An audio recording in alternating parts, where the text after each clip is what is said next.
Hi, I'm Christine, and today I'm going to teach you how to give a chicken a bath. Why would you give a chicken a bath? Normally you wouldn't. They actually preen themselves. They give themselves dust baths. Anywhere that they find dusty or dirty or loose dirt, loose soil, my mulch beds, anywhere in my barn, they like to kind of dig holes in old leaves. They'll dig those up and kind of put the dust all over themselves and then fluff themselves out. It helps them keep bugs off, ticks, mites, fleas, things like that. They also have a uropygial. I'm not sure if I'm saying it right. I think it's uropygial gland. It's on the top of their tail feathers. It's a little duct, a little gland that secretes oils, which they use to preen their feathers. A lot of times when you see birds preening their feathers, that's where they're getting their oils from, at least with chickens. This is Claudia. She's one of our girls, one of the many chickens we have, the one I was able to get a hold of today, and we're going to show you how to give her a bath. She's our volunteer. She doesn't really need one today, but we'll show you. This isn't something we do all the time. This isn't something they probably enjoy. Actually, a lot of chickens do tend to relax when you give them baths because of the warmth, and it's, I guess, relaxing for them is what I've been told, but getting them in the house and going through the whole process sometimes takes a little while. So prepare to get messy and prepare to take a little bit of time if you need to do this. Why else would you need to wash chicken? Well, if you have show birds, who she is not, she's just one of our laying hens. So if you need to, clean up your show birds if they have stool or some other bird has defecated on them, that would be a reason. Another reason would be injury. If they have hurt their feet or gotten some kind of injury on their body where they need to have that cleaned, a bath would be one of the ways to do that.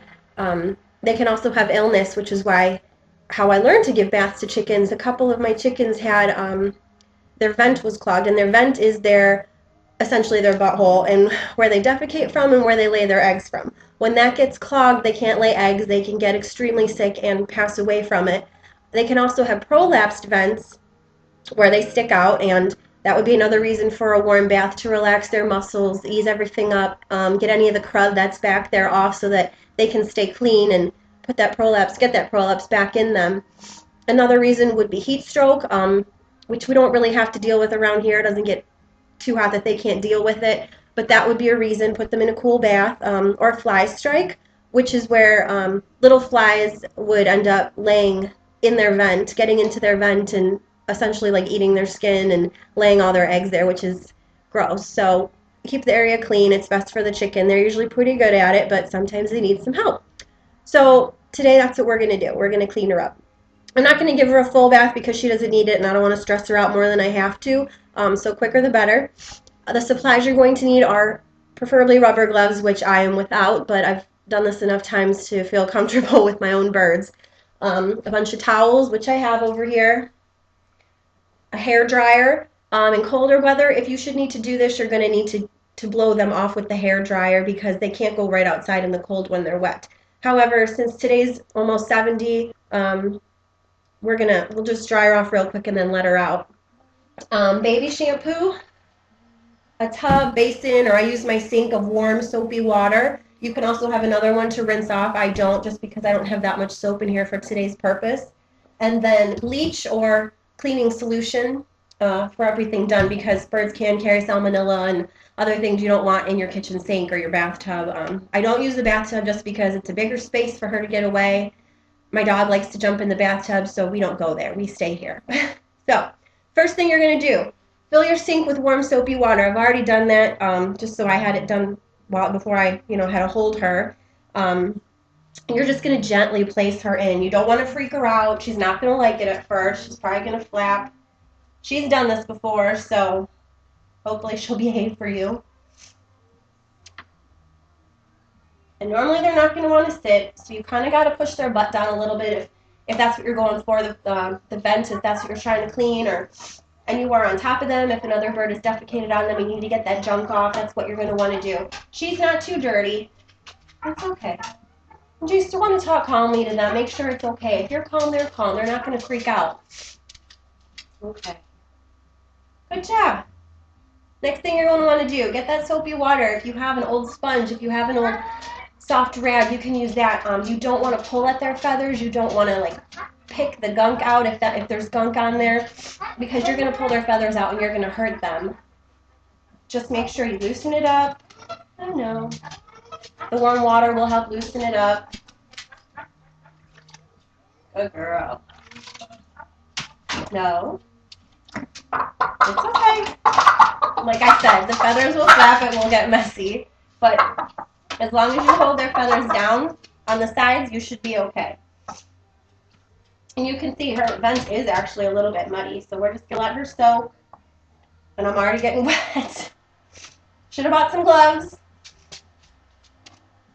And just kind of massage the area out. I know it sounds kind of gross, and you know, if you've never done this before, but I think most of us are going to vet schools or vet tech schools, so we should be okay with it.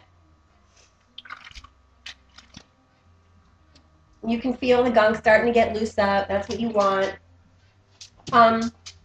So essentially, I'm going to wash her until she's clean. But like I said, she doesn't really need it today. She's just here for demonstration purposes. So once she's all done, you're going to lift her up. If you need to scrub their feet, sometimes it's good to have another person. Sometimes my husband will help me hold their wings down while I get her feet if they have an injury on their foot or on their comb, which is the top red part of a chicken's head. When you pick her up, you're going to want to squeeze out just a little where you can without letting her go. It's okay. It's important to not get their heads submerged. Chickens are not meant to be in water. Wrap her in a towel. Kind of squeeze gently. Dry her off where you need to. Kind of like when you're doing your dog, just gently. You don't want to hurt your feathers. You don't want to pull them out again. It's okay, good girl. And like I said, today it's not too cold out. It's sunny and nice, so she's going to dry off nice and fast. She'll go out there getting some dust. It'll help her get her feathers dry again. But because there is a breeze and it is a little colder, or, you know, if it was in the middle of winter, I would totally blow dry her dry. But for today, we'll just do a quick. Since I want her backside to be clean, I kind of flip her over, keep holding those wings down, or else she's going to end up all over your house. Low heat. You don't want this high. You're going to burn her, and she doesn't realize. So I put it on cool. And I blow dry my bird. You can fluff your feathers while you're doing it. They get a nice, cute, fluffy butt. Probably can't hear me with that thing on. And that's it.